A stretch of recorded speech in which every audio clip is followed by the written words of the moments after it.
Hello.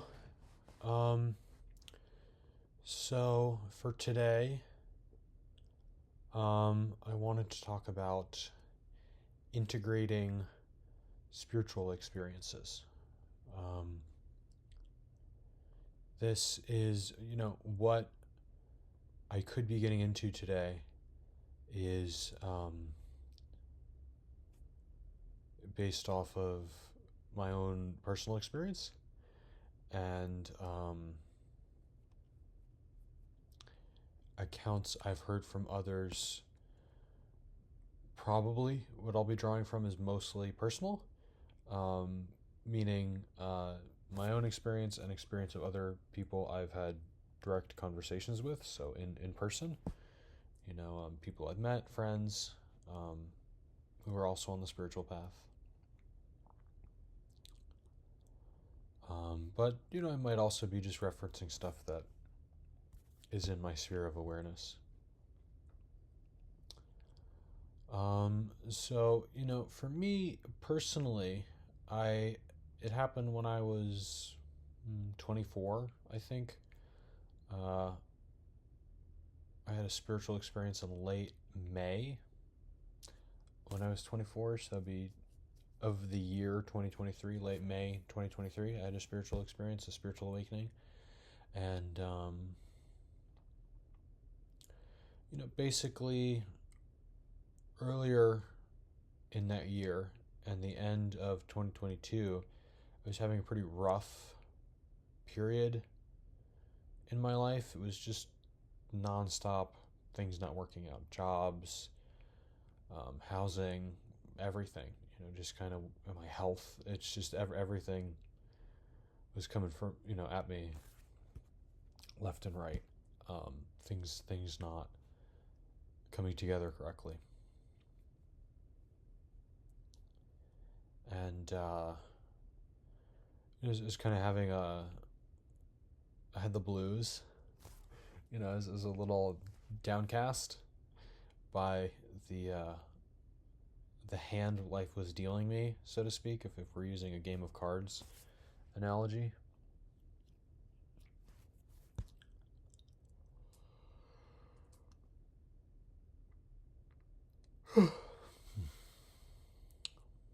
And, as a way to kind of keep my head above water in terms of my mood, because I had a lot on my plate at that time, and I was less than enthusiastic about the trajectory of my life at that time. I kind of turned to psychology and holistic um, mental health, I guess you could say, at that time. And, kind of what I was,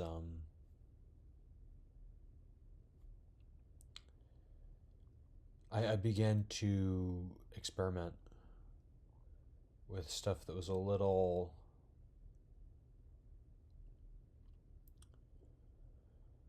adventurous for who I thought I was. Like kind of the types of materials I was reading were kind of a little more like hippie, new age, I guess you could say, than I thought was like my thing. Whatever my thing was, I didn't think that these things were my thing. Essentially, and I was reading or I was listening to some of Ram Dass, his lectures that have been recorded and are available on YouTube. I was listening to those. I was a fan of those. He was talking about his experience with psychedelics and spiritual experiences, his own his own spiritual path, and how as he says, you're in somebody training, and you learn to be somebody, and then for some, at a certain point, you start learning to become nobody. You learn to undo all these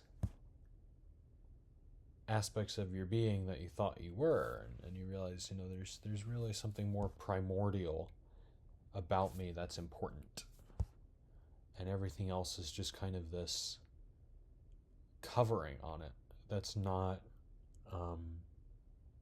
important. I give a lot of time to it, but it's not really what I am. I'm not my house. If I get kicked out of my house, I can just buy another one at some point in my life before I die. Not buy another one, but you can find another house to live. It's like if you're renting an apartment and you get kicked out of that one, you can find another apartment to live in. So yes, it's convenient to have one you're used to, but you're not your stuff. A lot of this stuff over time can be replaced, so it's not really you. Or a lot of the stuff you have, you might not like. You might have books that you like now, and 10 years later, you're like, I don't really care to read that. So that was kind of his point is, there's a lot of stuff, material, external stuff, but also kind of memories and preferences that we hold about ourselves, attraction, aversion. And those are just kind of, those come and go. But there's something else that doesn't come and go. And beneath all these things that we spend a lot of time engaged with, there's this primordial being. And we don't spend nearly as much time exploring that as we do spend exploring the stuff covering that primordial being, both my memories and my habits and my preferences, as well as material, external things, my apartment, my clothes, my bank account, whatever. And it's like we spend a lot of time with that stuff, but we don't spend a lot of time with the basic primordial being that sustains all that stuff. Even though all that stuff changes and comes and goes, eventually it comes and goes. There's one thing about us that doesn't come and go. We've always been. We've always existed.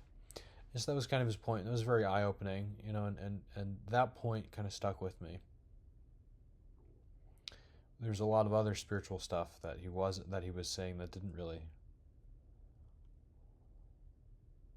I was just like, okay, sounds cool. I'm glad you're into it, but I don't really.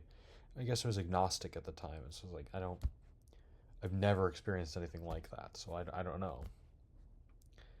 I'd never done psychedelics. I'd never had any real spiritual experiences. So I was like, I don't really get it.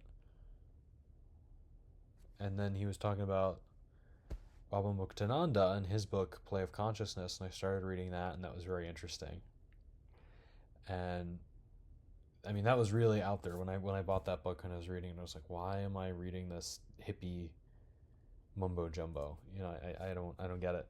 But then I was reading it, and he was talking about Baba Muktananda in his book Play of Consciousness, was talking about his experiences in deep meditation and Kundalini energy.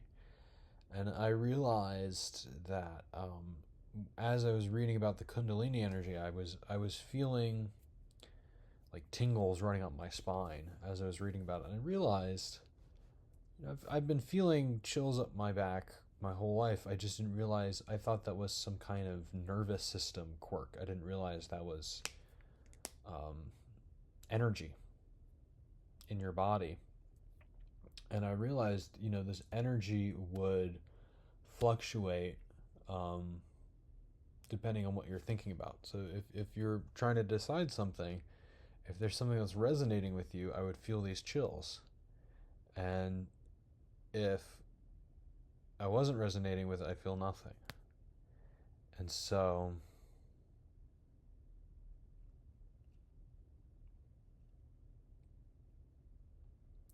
I realized it's not just like a nervous system random bodily function like your belly gurgling or hiccuping or something. It was directly tied to my experience, my consciousness. It was coming from my consciousness. I thought that was very interesting.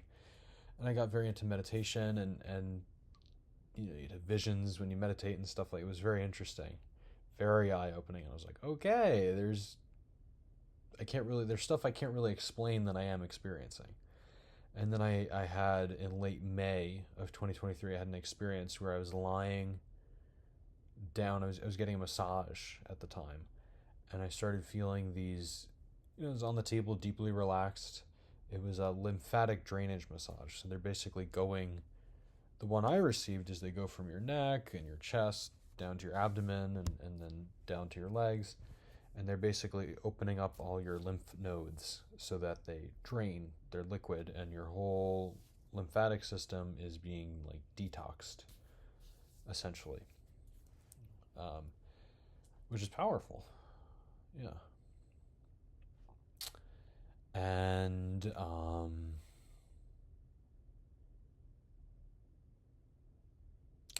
was receiving that treatment, and all of a sudden I started feeling these, kind of like when you're sitting there and you feel a shiver run up your spine or something. You're like, ooh, ooh. I started feeling that happening like all over, like every bit of my body, from my feet, and then it, progressively went up. Um, from my feet to my legs to my abdomen, and eventually it just carried me like out of the top of my head, and and it was nice. It wasn't like an unpleasant tingling feeling or rushing feeling. Words are not great, but it was kind of like this um, pleasant slight jolt of energy, but all these jolts of energy all over your body, rushing up and up and up and up from toe to head. And then by the time it reached my neck and my head, I was completely out of the body, and I was just in this like, kind of, you can call it samadhi or jhana state, but I was in this kind of formless, blissful state, and there was no way to define any limit. I mean, it was just, you didn't have any boundaries. You just felt good beyond what I can feel in right now. And I felt more spacious than I can feel right now. It was just, my consciousness was there, but nothing else about me was there. And it was like almost hyper realistic feeling. I mean, it felt much more um, vibrant than my normal life. It was very interesting. And that lasted for what I would assume is like, 10, 20 minutes. And then I gradually, you know, regained normal bodily awareness. And it was just, I felt tremendously good after that. I mean, I felt really like I just wanted to just like um, run a mile and hug everyone. I felt like really good afterwards. And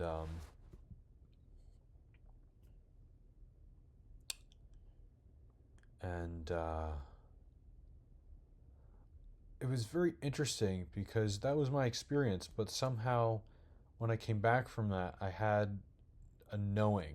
I had just this intuitive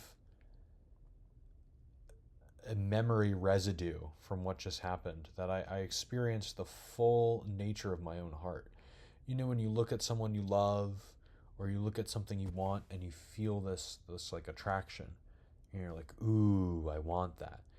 And this was like that feeling, but not of wanting, not of unfulfillment.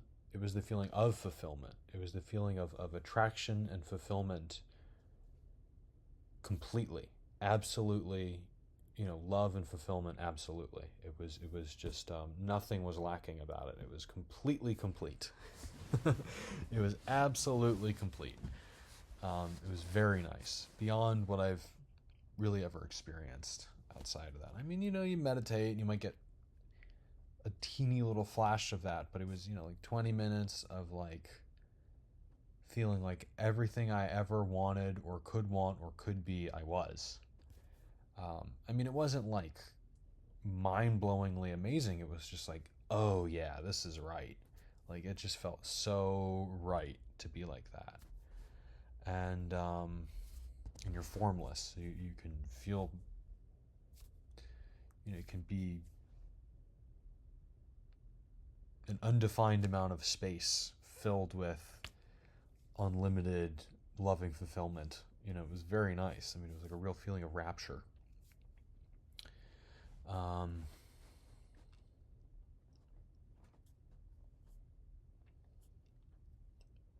and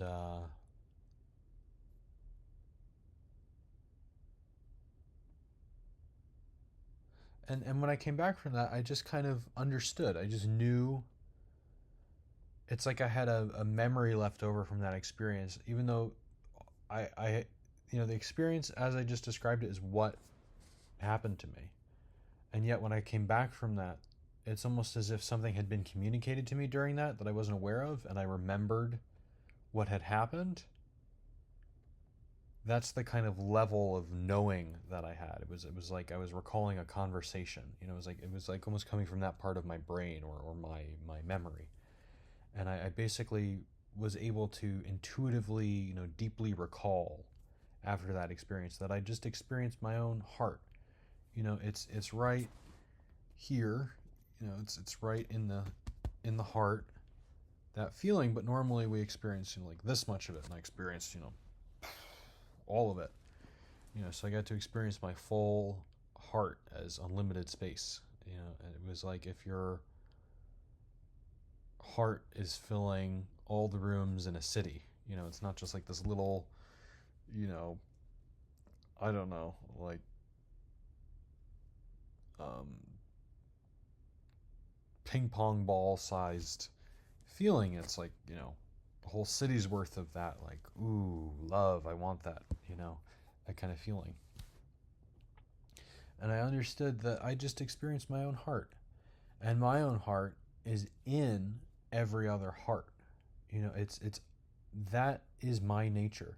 But my nature is the nature of everything else.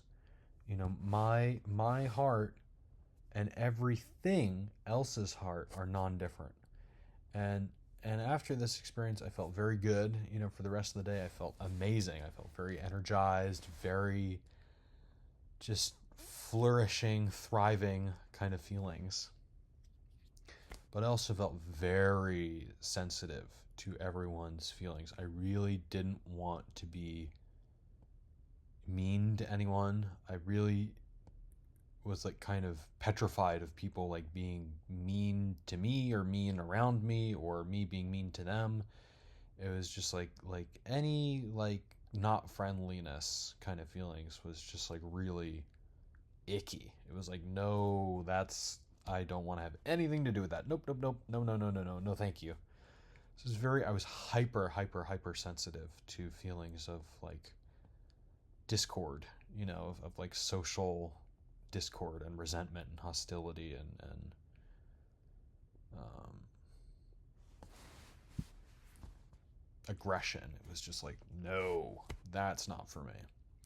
So that was my experience, and I met someone who we'll call A, and he had a dream where he was with Sai Baba and Satya Sai Baba, and he was talking with Satya Sai Baba, and he said, just show me your love. That's all I want from you. Just show me your love. And Sai Baba, then shone this light on him, and he got to experience what Sai Baba experiences, and he was like, I thought I was going to die. He said, I thought it was going to consume me.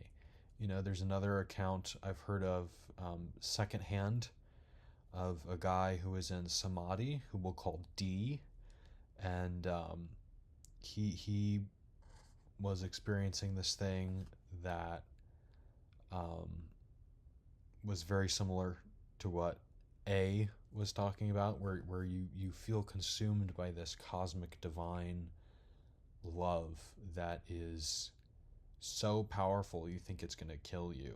Like, you think you're going to end. So I've heard people describe something way beyond what I've experienced.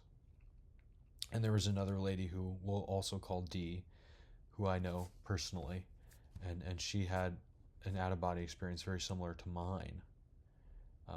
And that was very powerful. And so I've heard accounts of people having very similar experiences to mine. I hear people having Kundalini awakenings, and that sounds a little different. It sounds like they get the feelings I've had, and that other people I know and know of have had, yet their experiences seem a little more coherent. They actually experience themselves popping out of the top of their head randomly for, it's not like they're under the influence of any substances or anything. They're just like walking around, and all of a sudden, poof, out the top of your head, and you see yourself the size of the universe, and you experience this infinite love, and you have infinite knowledge. And those are people who I think have had like full, total, Kundalini awakenings. And the reason I want to talk about integrating these spiritual experiences is because I want to talk about integrating them. I talk about spiritual experiences in this video because I want to talk about integrating them. This is not a how-to, because I haven't figured out how to do that, or what integrating it means, but it's just very interesting, because what I had was totally life-changing. I mean, it totally redefined what's possible. It redefined my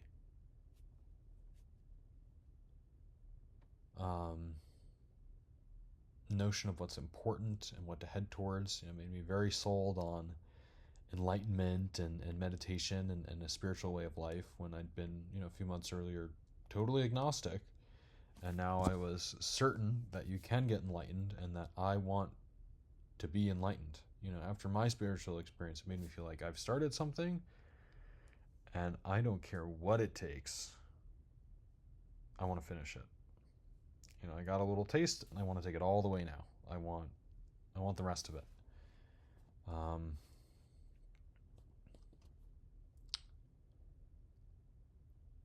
And then you're reading these books by gurus and saints,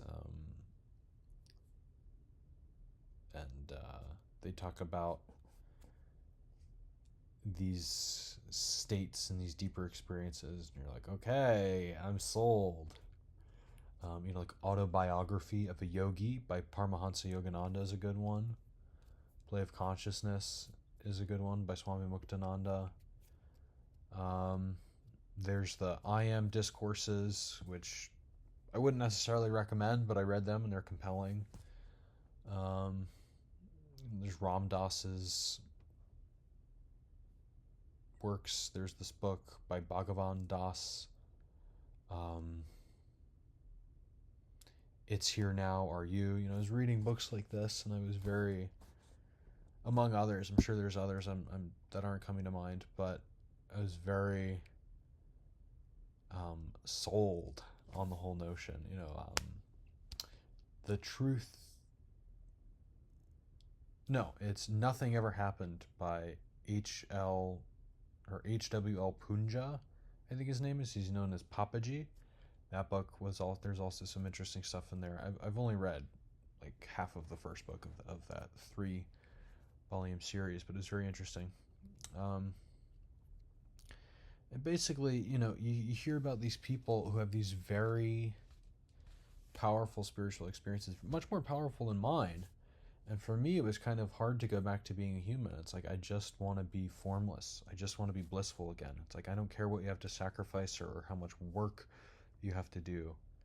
That's what I want.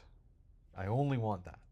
Now that I know that that's a thing, and it's possible to go back to that state, to stabilize it, that's what I want. And you hear other people who've had even deeper penetrations into the absolute reality, even deeper revelations of what's really possible for consciousness. Not just humans, but consciousness. Because that's what they're saying in Eastern religions, is your consciousness migrates between forms. You can be born anywhere in the universe, and you just kind of get a body based on your karmas. That's what a lot of Eastern religions are saying, is my understanding. What I know of Buddhism, Vedanta, Hinduism, Jainism, and I don't know that much about Jainism, but, it kind of seems like they're saying, you have karma, you take rebirth, and your consciousness continues on, and it can take any kind of form. It can take one that's very high, very low, it doesn't matter. Consciousness can go anywhere. So basically, humans have their nature, but the nature of consciousness is unlimited. It's universal, and it can do these things that go way beyond what a human can do. And so as a human, it feels very weird to see the nature of your consciousness and what it can do and have that be revealed to you, and then go, okay, so then why am I like this? Why do I have to eat? Why do I get horny? Why do I have to do so much work to keep this body from falling apart? It's like, if I don't take care of this, it breaks. If I don't take care of that, it breaks. If I don't brush my teeth, they get cavities. If I don't eat, I get hungry. If I don't exercise, my body gets weak. If I don't meditate, my mind goes crazy. It's like I have to spend like all of my time doing maintenance for this thing that's essentially perpetually falling apart, and I have to spend most of my time keeping it from falling apart. When you can experience this perfect bliss, it's like, why would I ever mess with this thing? It's so clumsy and not ideal, and that is so absolutely ideal. And it seems like there are people who have figured out how to stabilize that and realize and penetrate and enter into that state, which is what I want. So it kind of creates this dynamic of being very not depressed, but very resistant to being a human. You understand you're an animal and your consciousness, and they're blended together. That's what you are as a human. Your consciousness and a human animal, and they're blended together. And it makes you very keen on extracting the consciousness, the pure universal source of your being from your, this animal character role you're playing. And for other people who've had deeper spiritual experiences, the shock and kind of depression of coming back to a human who can't really access that very immediately or consistently is even harder for them. That really took me for a ride, just having that 20 minutes of being formless. But for them to witness becoming, the source of the universe and then just coming back to their body, it's a bit much. And the effects of it also last longer, so it's really a bit more of a contrast, and therefore a bit more of a letdown for these people who describe having bigger awakenings than I. And so it makes me feel kind of grateful that I just had a little manageable one. At least I could come back to functioning as a human and not just totally go, this is pointless. There's no value in this at all. At least it didn't ruin me completely. It just kind of turned me on to something new. But for other people, they're really just like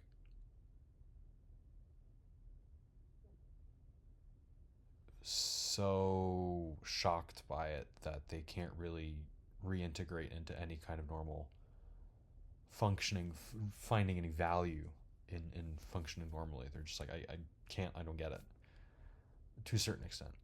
And it just kind of ruins their lives. They're just so emptied out by what that did to them. They're just so washed out from that intense grace that it just kind of leaves them like kind of hollow. They're just like, ugh, I get that I am a human, but I know that's not really what I am because I've experienced it, and I'm just not even interested in reconciling this with that. It's like, that's all I want, and yes, I can't have that right now. I can't recreate that experience, but I'm so disinterested in anything else. I'm not even gonna try to be human.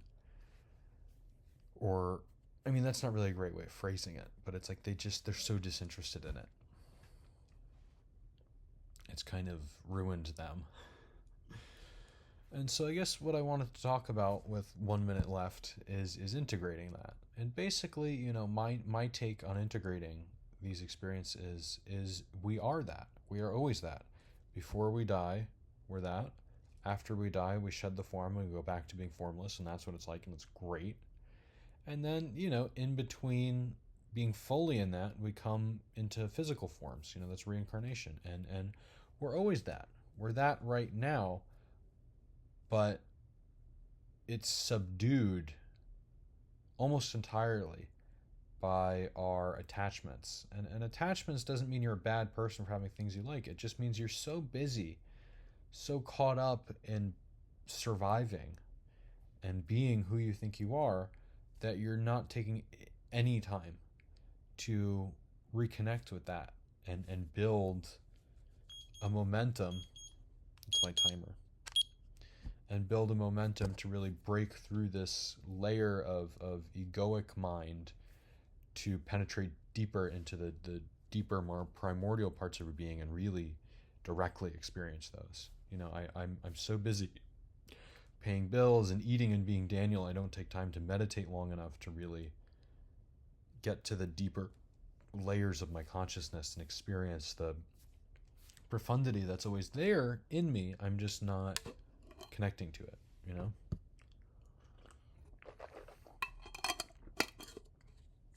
So anyway, my timer went off. So, I'll just say a few more words and then kind of wrap it up for today. But, basically my takeaway after running through this is there's, after kind of having spent, like a year and a half of a year and a half of time has elapsed since that initial spiritual awakening, and I've spoken with other people, and theirs were more profound, and their process of reconciling that profound spiritual awakening with normal human existence has made it, the gap that much bigger to fill, and therefore that much more initiative is required to do the work to have one foot in both of those aspects of your being, your personality and your physical form and your soul, your divinity. And so basically what I've gotten is there's nothing wrong with being human. Enlightenment is very real, and I think everyone's destined for it sooner or later. But we're all in our own evolutionary process as a soul, and so people are at this part of their cycle and people are at that part of their cycle, and we're all incarnating together, but people are at really different levels of age from a soul perspective. You have somebody who's 2 years old next to somebody who's like 374 in soul years, they're right next to each other at the gas station. And that's what Earth is. And so basically there's nothing wrong with being human, and we did come here to forget our divinity and to recover it, to discover it, to awaken it, to remember it. And that's part of what life is about. We come here again and again and again, and each time we learn new things, and each time we get a little bit closer towards penetrating into the fullness of our true nature, of our own being. And eventually it clicks and it happens for us. Everyone will have that experience sooner or later, cosmically, is my personal belief. And so you're here to be a human, you're here to love and not be lazy in terms of how you use your energy and how much of your time you commit towards worthwhile things that benefit you and others. And it's really about creating bonds of love in this lifetime, while also doing some work, some spiritual practices to really connect with the deeper parts of your being and uncover them a bit more than just going through life trying to pay the bills. And there's nothing wrong with being human. It is a vehicle towards the ultimate, but you don't want to get so caught up in playing your role that you forget that there's real work you came here to do, and you should really be doing that work. And being a human is not what you are. It's just a means to an end. Being a human is a necessary step in discovering who you are fully so you can become an enlightened being eventually, one day. And so be a human, but be a human with the understanding that that's not the beginning and end of what you are, and that it is a way, it's a tool for your enlightenment. It's not a defined, limiting thing that you are. It's just a stepping stone. It's a useful article for you to implement. So anyway, we'll leave it there for today. Good luck on your own enlightenment. Om Shanti Shanti Shanti. Peace, peace, peace.